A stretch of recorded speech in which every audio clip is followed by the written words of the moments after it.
since I've already made material on candlestick charting with examples from various markets. This series will specifically focus on common and effective candlestick chart patterns demonstrated with examples from the stock market, with charts of stocks from around the world, along with charts of ETFs and indices.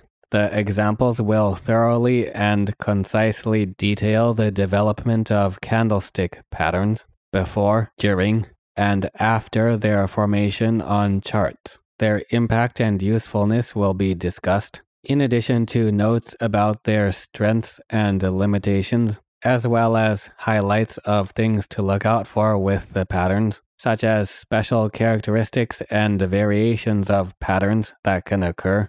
A wide range of market conditions for each pattern will be covered. This will also include charts from various time ranges. So regardless of when you watch this or which particular charts you choose to apply candlestick charting to, information presented in this series can still generally be applicable and useful for you.